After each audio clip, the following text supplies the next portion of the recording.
wabarakatuh. Selamat siang.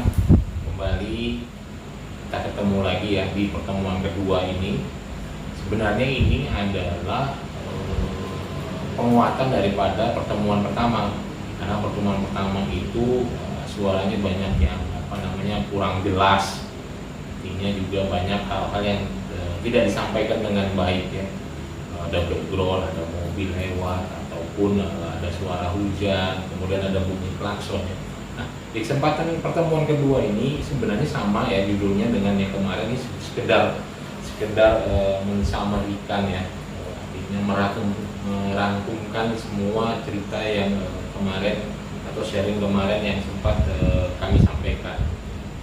Dalam kesempatan ini baiklah, jadi kita coba untuk merangkumkan semua ya.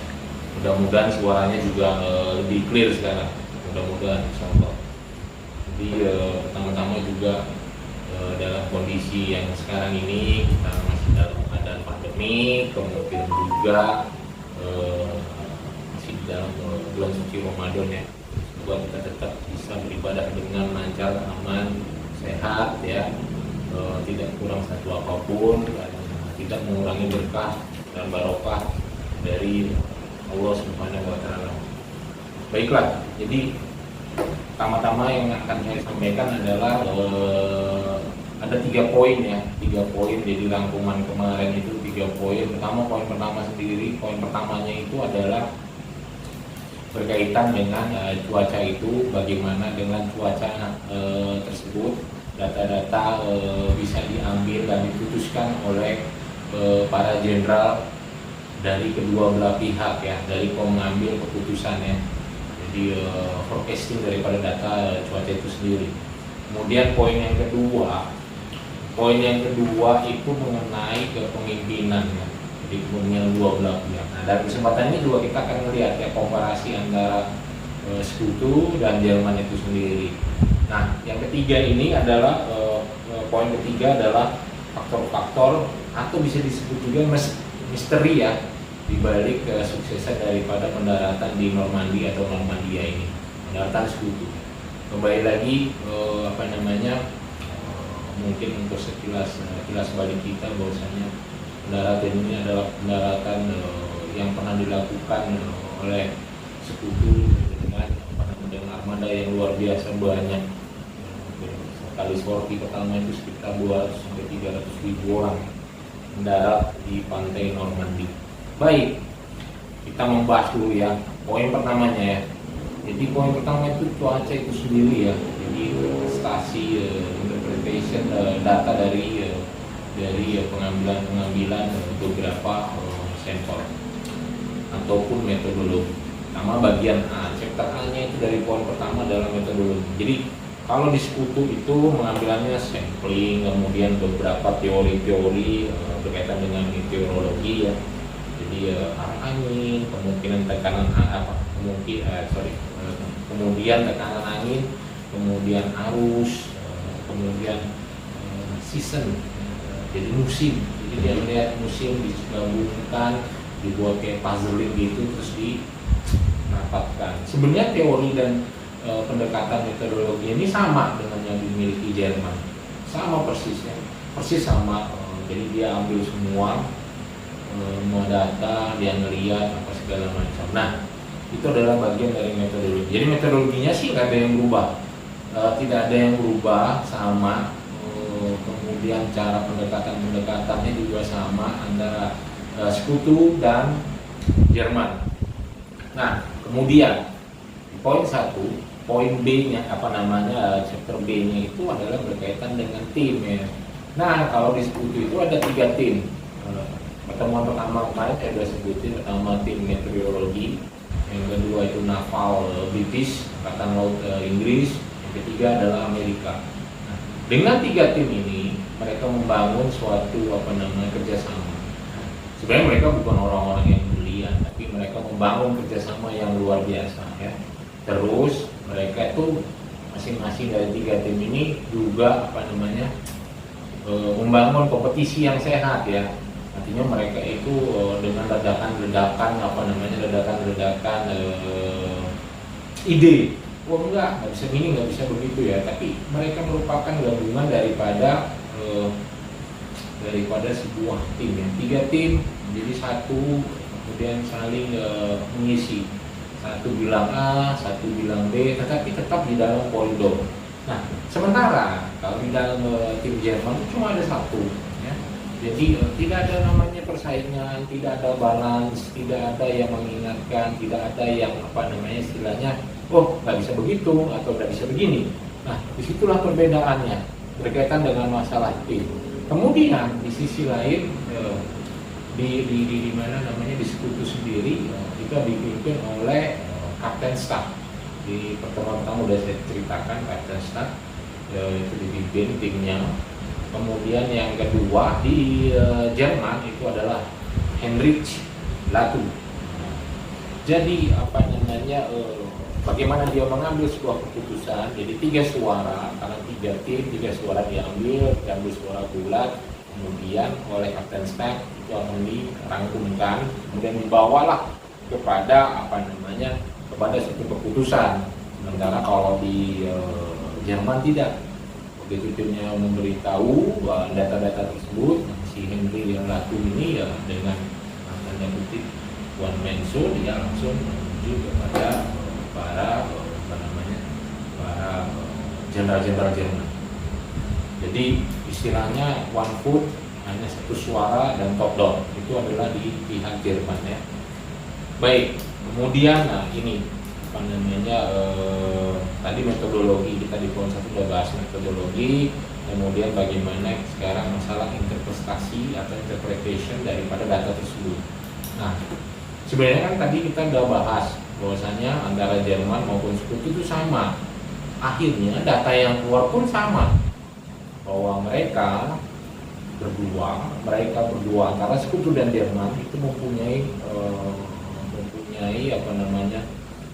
data yang valid ya, artinya tanggal yang ideal untuk mendarat itu di tanggal 5, tanggal 6, tanggal 7 Juni, di mana tanggal-tanggal tersebut pertama low tide, yang kedua itu adalah full moon, kemudian light fog, artinya kabut tipis-tipis ya. Nah, yang membedakan antara keduanya ini, antara antara sekutu dan Jerman adalah bagaimana mengartikan, melihat data tersebut. Data tersebut diartikan seperti apa. Nah, pada saat tanggal 5, sebenarnya seperti di pertemuan pertama, tanggal 5 itu disepakati untuk melakukan pendaratan ya, daripada sekutu. D-Day-nya itu adalah tanggal 5, tapi kadang tiba-tiba memburu jelek. Nah, dari situ kemudian dari tanggal 5 tanggal 6 itu lah kejar-kejaran waktu ya. Akhirnya tim sekutu juga melihat bahwa di tanggal 6 nah kecepatan angin itu pakai skala Beaufort ya. Skala Beaufort itu dari 1 sampai 12 kan. Tanggal 6 itu kecepatannya anginnya itu antara 4, bisa jadi 3 di satu sisi, di satu waktu, kemudian bisa jadi 5, jadi lebih berat. 4 itu kecepatannya sekitar 30 km per jam, artinya itu anginnya ya sedang-sedang. Nah, tapi di satu sisi kalau di Amerika di sekutu itu ngambil suatu ini adalah sebuah risk yang harus diambil. Di balik risk ada sebuah opportunity, ada sebuah kesempatan. Karena peluangnya kan 50-50%. Inilah suatu hal yang mungkin bisa jadi benar atau mungkin ini bisa menjadi fatal buat tim sekutu itu sendiri. Tetapi kembali lagi, mereka berani mengambil suatu keputusan 50-50, 50-50. Ini yang diambil ya. Jadi waktu itu kapten staff seperti pertemuan pertama dia langsung menemui kepada supreme commander daripada sekutu, yaitu Jenderal Dwight Eisenhower. Hanya dengan pertimbangan yang matang, oke, go di tanggal 6. Nah, menarik nih, sementara Jerman melihat tanggal 6 itu bahkan semenjak tanggal 5 ya, tanggal 5 itu dan mereka memprediksi dengan kecepatan 4. Apalagi terbukti ya tanggal 5 cuaca menjadi buruk, akhirnya Jerman ngelihat tanggal 5 tambah 7 hari prediksinya mereka, forecastingnya mereka 5 tambah 7 hari sampai tanggal 12 itu cuaca tidak pernah akan membaik. Artinya apa? Mereka melihat bahwa kecepatan angin 4 itu bisa dalam posisi abu-abu, artinya mereka melihatnya itu akan lebih menuju kepada hal yang buruk, artinya cuaca bisa menjadi lebih jelek. Nah, inilah bedanya. Akhirnya dengan keyakinan penuh dan juga mereka tuh tidak mau mengambil sebuah opportunity ya, sebuah kesempatan lah ya. Artinya kenapa dia harus mengambil worst case? Dalam keadaan seperti ini sebenarnya worst case-nya itu adalah dia akan diserang, bukan worst case-nya itu bahwa cuacanya menjadi jelek, bukan harusnya mereka berpikiran worst case-nya tetap akan diserang, mau jelek mau enggak itu adalah sebuah konsekuensi karena cuma 50%. Nah disinilah bedanya. Oke, kemudian kita lanjut. Nah lanjut kedua, belum ke poin kedua. Ini masalah decision making tetap di poin pertama ya. Ya tadi kita udah pernah bilang bahwasanya ya itu kan putusan yang luar biasa yang harus diambil oleh sekutu. Dalam hal ini Kapten Stark, kemudian juga Jenderal Louis Eisenhower. Artinya apa? Dia berani diambil kesempatan, diambil peluang tersebut. Sementara di pimpinan yang di Batu ya sudah seperti yang tadi dia lapor, tapi dia cuma hanya menggunakan, dia ngambil worst case, tapi worst case itu berkaitan dengan cuaca yang memburuk, bukan worst case dari suatu case. Yang terburuk apa adalah dia diserang, that's all sebenarnya seperti itu. Jadi apa ya, takut salah, karena juga tahu lah yang Ratu dia tahu persis ya, yang Ratu tahu persis bahwasanya struktur di Jerman itu adalah struktur yang harus OB 100%. Ya tidak ada namanya diskusi ataupun sharing atau whatever lah ya. Intinya mereka sampaikan adalah hal-hal yang menyenangkan. Sebenarnya kembali datanya valid ya, nggak ada masalah sebenarnya. Data antara Jerman, antara sekutu nggak ada big deal, nggak ada yang beda, sama semua persis.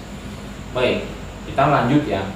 Ini kembali lagi ini adalah rangkuman dari pertemuan pertama. Poin kedua, masalah kepemimpinan. Jadi seperti tadi yang sudah disebutkan bahwa kesepakatan dan mufakat diambil oleh tiga. Jadi kalau kita berpikiran dengan tiga kelompok yang memikirkan, tapi dengan punya semangat yang sama bahwa ini mencari sebuah keputusan oke. Kemudian di satu sisi Kapten Stark juga dia dengan memimpin tiga tim ini dia membawakannya dengan sangat elegan, artinya beban juga di dalam dirinya dia tetap sampaikan itu kepada Supreme Commander dalam ini Dwight Eisenhower.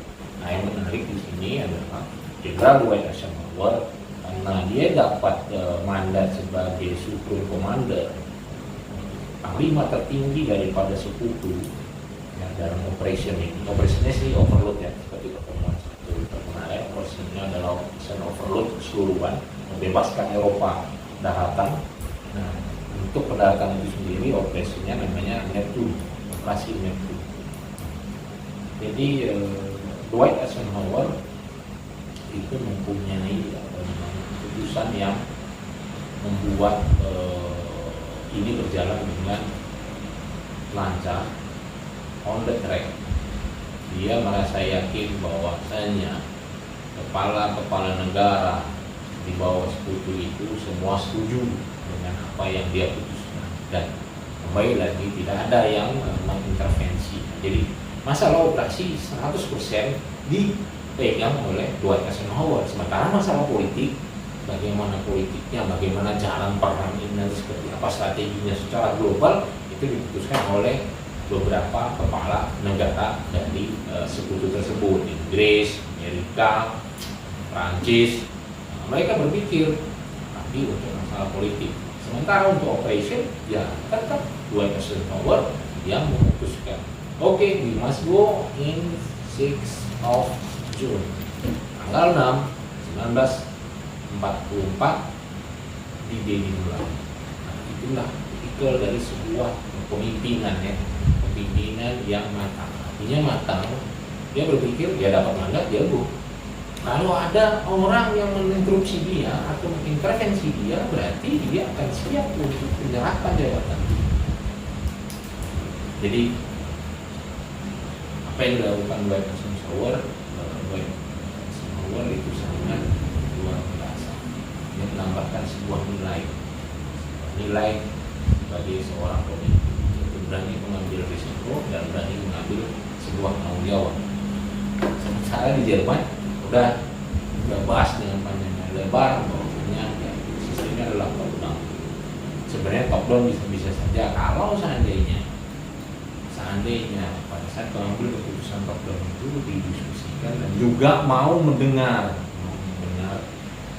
masukan-masukan yang diberikan baik dari jenderal-jenderal maupun dari penasihat militer yang ada di pihak Jerman. Inilah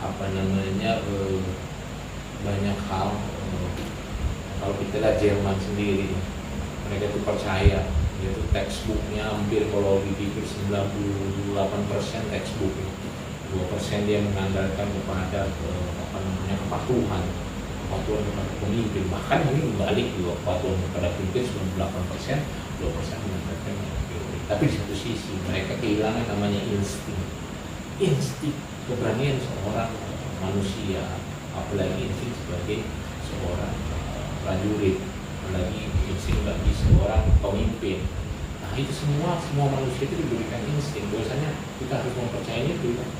Kalau tidak, ya kita hanya textbook, kita percaya bla teorinya begini, oke nggak mungkin gitu. Tapi kita harus percaya dengan insting dan percaya kepada naturnya manusia itu pasti harus mengambil sebuah risiko. Manusia itu sebenarnya hidup dengan penuh risiko. Maka kadang-kadang kita tidak pernah tahu risiko yang kita ambil itu, kadang-kadang kita ambil yang mungkin bisa kita tangani. Tapi satu sisi seringkali kita lupa terhadap hal-hal, terhadap penilaian terhadap risiko yang mau kita jalani. Nah disinilah akhirnya Jerman terkubur dari suatu sistem yang disebut sistem percaya kepada pemimpin. Dan yang sedikit mendewakan terhadap ulama itu, mendewakan atau tidak berani seperti itu. Baik, nah ini poin terakhir. Poin terakhir itu adalah poin di mana faktor-faktor yang mendukung, faktor-faktor yang membuat ide pendaratan di Normandia itu bisa berjalan dengan sukses. Selain faktor cuaca itu sendiri yang tadi kita udah bahas panjang dan lebar, ini kemudian sama juga faktor yang pernah saya singgung sebelumnya 1940 Dunkirk, ya, peristiwa Dunkirk, di mana Hitler masih memberikan kesempatan, artinya tidak menghabiskan 400 sampai 300 ribu orang pasukan sekutu itu dibiarkan. Bisa nyebrang lagi kembali ke daratan Inggris. Seandainya pada saat itu diselesaikan, ya pasukan ini tidak akan pernah kembali lagi karena hampir sebagian besar, hampir separuh mungkin ya, separuhan atau seperempatan pasukan itu kembali lagi pasukan yang tahun 1940 peristiwa Dunkirk. Karena mereka nggak disikat habis, karena kepercayaan daripada Hitler bahwasanya bangsa Inggris adalah satu rumpun dengan mereka, adalah bangsa Arya yang masih punya taruh harapan besar bahwa Inggris akan bersama mereka untuk membangun ya, kejayaan the Third Reich, imperial ketiga, kaisaran Rusia Ini tiga masa kejadian. Nanti kita akan bahas kalau ada waktu dan ada kesempatan insya Allah mengenai kejayaan Rusia 1, Rusia 2, Rusia 3 yang akan digadang-gadangkan. Jadi mereka akan menggabungkan semua bangsa yang menjadi suatu bangsa yang kokoh. Nah, itu ya. Jadi ya itulah kembali tadi yang di poin 2, mereka terlalu percaya, dia overconfidence. Maksudnya mereka sebagai bangsa adalah bangsa yang tinggi derajatnya, punya kemampuan lebih secara fisik, secara pemikiran dan segala macam. Hanya mereka benci banget ya sama bangsa Yahudi. Nah, mereka pikir Yahudi yang bisa menandingi kecerdasannya mereka. Baik, itu tadi masalah cuaca, kemudian faktor-faktor yang lain ada gangster ya, gangster. Tadi sudah kita bahas, kemudian internal issue di dalam Jerman sendiri ya, bagaimana Hitler itu bukan 100% dia disenangi. Di awal mungkin iya, tapi kemudian kesini Hitler ternyata lebih mementingkan kondisi partainya ya, dari partai Nazi. Kemudian dia punya pengawal di partai Nazi itu ya SS ya. Jadi SS, pasukan SS ini, Waffen SS ini jadi spesial, bahkan di head to head kan bersama angkatan daratnya mereka. Jadi seringkali dalam kesempatan Hitler ngomong seandainya dia punya seseorang yang hebat, orang itu akan menggantikan para jenderal-jenderal di angkatan darat. Jadi sepertinya memang tidak cocok sama angkatan daratnya. Seperti kembali dari seperti pertemuan kita pertama, bahwasanya bahkan di akhir-akhir itu pemimpin angkatan darat, kepala staf angkatan darat itu dipegang oleh Hitler juga. Dia sama sekali menciptakan sebuah internal issue. Sebenarnya SS itu adalah pengaman partai atau dia pengawal lah. Tapi ya ini dipersenjatain, bahkan dia punya ada namanya divisi Panzer SS Waffen, terkenal ini pimpinan Himmler ini. Waduh, gila deh, pokoknya kalau dengar pasukan SS gemetar semua, karena memang SS ini spesial ya, dan kejam, dilatih dengan tingkat kekejaman yang luar biasa. Jadi kalau dengan pasukan SS pada ngepel semua, karena mereka juga selain dilatih dengan itu, mereka juga dari fisik juga dipilih seperti itu. Jadi ada internal issue di mana angkatan darat itu juga sudah benar tidak suka ya. Di dalam internal itu sudah beberapa kali juga ada beberapa kesempatan mana jenderal-jenderal angkatan darat berusaha untuk membunuh seperti itu. Nah, kita juga mau dengar, pokoknya harus dengar kata-katanya juga. Baik, kemudian di satu sisi kenapa juga ini berhasil? Ya karena ada front timur. Ada front timur. Di satu sisi ada front timur itu di mana ada Uni Soviet, sekarang disebut Rusia ya. Uni Soviet di timur itu juga mengancam karena setelah serangan operasi Barbarossa di mana pasukan Jerman akhirnya kena pasukan ketiga ya. Pasukan ketiga itu adalah pasukan iklim, cuaca akhirnya mereka itu dingin yang sangat dingin, musim dinginnya luar biasa ya. Pukul mundur, Jerman hancur, terdesak sampai akhirnya udah mulai memasuki wilayah-wilayah mulai masuk ke Polandia, Austria. Nah ini membuat pasukan Jerman dalam hal ini juga jenderal-jenderal Jerman berpikir harus membagi dua front ya, timur sama barat. Walaupun di satu sisi ini nanti kita akan bahas juga dan insya Allah di pertemuan-pertemuan berikutnya, terciptanya front timur front barat ini juga membuat situasi yang merubah dunia, merubah peta geopolitik dunia setelah perang dunia kedua. Jadi biar bagaimana dengan jumlah manpower seperti itu, akhirnya Jerman harus membagi dua pasukannya. Pertama menghadapi di front barat, menghadapi sekutu, di satu sisi di front timur menghadapi Uni Soviet alias Rusia. Nah, faktor kenapa di D juga akhirnya bisa sukses. Agak berat. Oke. Kemudian berkaitan dengan masih dengan internal isu sih sebenarnya. Jadi yang menarik itu akhirnya ada sejumlah jenderal-jenderal angkatan darat yang memang sengaja, dalam tanda kutip sengaja membuka pintu ya, halaman belakang, dibuka seolah-olah halaman belakang tapi sebenarnya di depan. Ini istilah saja halaman belakang. Jadi pada saat film Marshall Erwin Rommel itu tanggal 5, 6, 7 Juni dia tidak ada di Hongkong. Bahkan yang setengah dari komandan divisi, seperempat daripada komandan desimen ikut namanya exercise game. Kalau ada pendaratan tapi bersifat sebagai exercise game. Kemudian lebih banyak juga pasukan yang diistilahkan untuk bisa mengambil cuti sesaat ya. Ini kan sesuatu hal yang mungkin memang benar dan Rommel mungkin benar. Erwin Rommel itu sedang mengambil cuti atau apapun ya, karena istrinya lagi ulang tahun dan dia sempat cari sepatu di Berlin.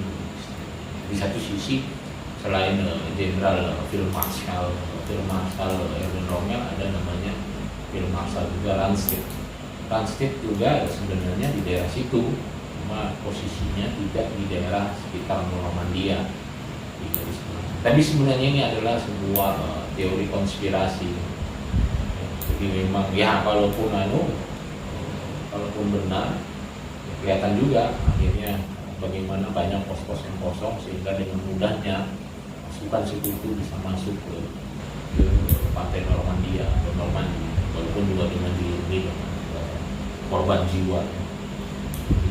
Nah, kemudian faktor yang lain ini mungkin nanti next pertemuannya kita akan bahas masalah deception atau pengelabuan atau dalam tanda kutip penipuan. Jadi ini sebuah topik yang mungkin menarik. Ini sama dengan kita bahas sekarang ini berkaitan dengan masalah cuaca. Ini berkaitan dengan masalah pengelabuan, deception atau penipuan. Nah, ini sebenarnya ini dari zaman dulu udah ada ya. Mungkin dari legenda atau legenda klasik seperti Troy, kuda Troya di sana.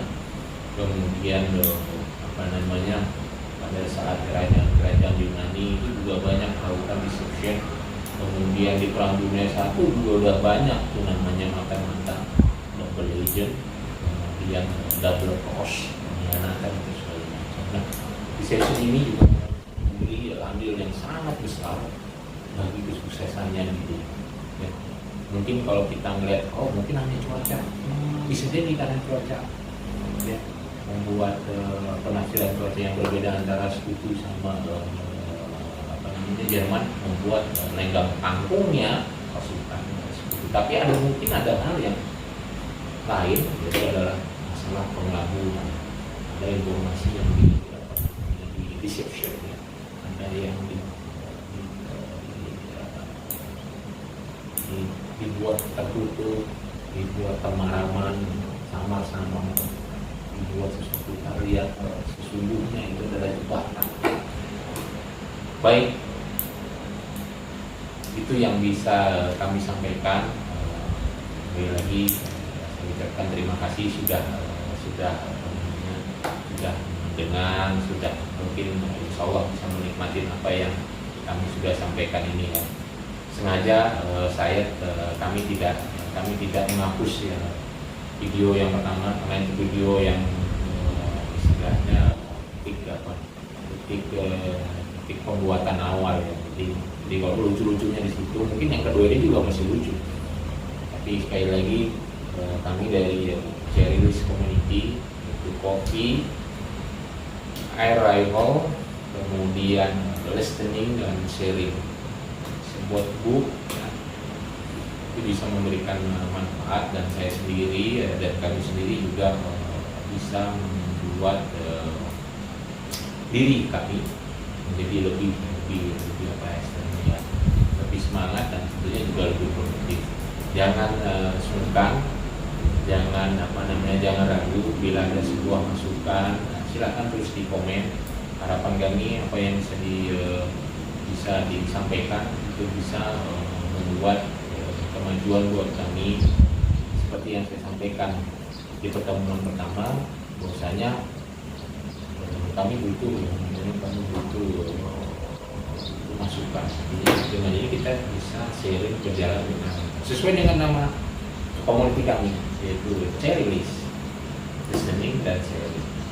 Oke, sampai berjumpa di kesempatan berikutnya atau di pertemuan berikutnya.